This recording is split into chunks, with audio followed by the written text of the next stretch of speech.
For this RStudio video tutorial, we're going to look at how to make scatterplots in R. Scatterplots are a way to represent two numeric variables which come from the same data set and their relationship to one another. Typically, scatterplots are made in conjunction with a correlation or regression analysis. However, many of the functions and arguments we'll learn about in this tutorial can be used to plot other different types of plots as well. So I've already loaded the data frame that we'll be using today into RStudio. It's called wine. Let's go ahead and briefly examine it using the head function. We see that there are 5 columns, 4 of which are numeric, and the first is categorical. Since we are doing a scatter plot today, we're going to need to plot 2 numeric variables against one another. I'm going to choose alcohol content and malic acid content for this. So in order to make a scatter plot, we simply use the function plot. The first variable we provide will be the one on the x-axis, and the second one we provide will be on the y-axis. Today I'm going to put malic acid on the x-axis. So wine, malic acid, and then on the y-axis, wine, alcohol content. So we do see a plot appear. There doesn't seem to be a clear relationship between malic acid and alcohol content, and this can be fleshed out and quantified with a regression analysis if you would like to do so. Something very clear to us that we see from this plot is that the axes are not properly labeled. R does automatically label the y-axis and the x-axis with the full name of the vector provided to plot it. However, this is not the ideal way to label our axes. So let's go ahead and add proper labels with xlab for the x-axis, call it malic acid content. Ylab will be alcohol content. And the main will be characteristics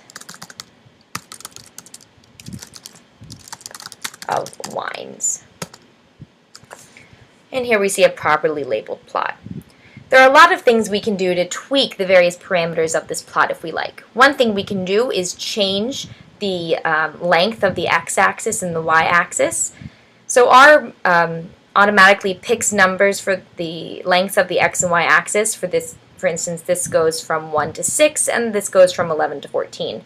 However, you can manually change these numbers using xlim and ylim. So using xlim, I'm going to change it from 0 to 8. Notice how I have this C here. That's really important to include. If you don't include that C, you'll get an error message. What it's telling R is that these two quantities should be considered together. And let's add ylim to go from 10 to 15. And here we see the plot has changed, 0 to 8 and 10 to 15. R may have been a little more correct in assuming how long it wanted the x and y axes to be, but this works just the same. Something else I might want to do is change the type of point I have. I can do that with PCH. If you just Google R PCH, you'll see lots of various different types of points. For instance, you can have a star, a triangle, a square. Today I'm going to do a closed solid circle. The code for that is 20. So now we see we have the same exact plot, except the points look slightly different. This is just an aesthetic choice and is not necessary. I could also add color to the points using COL for color, and I'm going to make them all red. Also now we see we have characteristics of wine, malic acid content, alcohol content as before, except all the points are red solid circles. Something else we can do is change only some of the points in the plot without necessarily altering everything.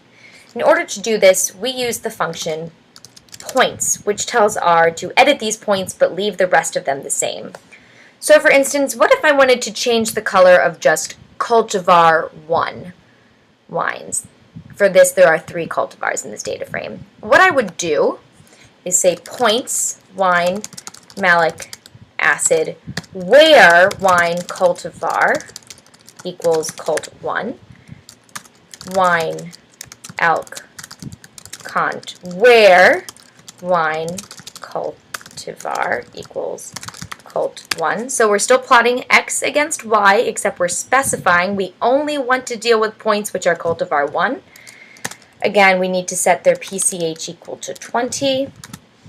But let's say we wanted to change the color of the points. I could make these points blue. And now we see some of these points on the plot have changed to blue, whereas the rest of the points have all stayed red. What we now see in this plot is that only cultivar 1 points are blue, whereas all the other red points are either cultivar 2 or cultivar 3. We can further flesh this out with a second points command.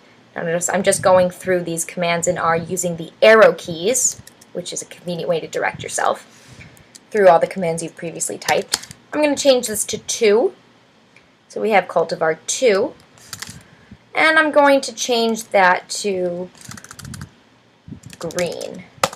Now we see 3 colors of points on our graph. We see blue for cultivar 1, green for cultivar 2, and the remaining red at this point all refer to cultivar 3.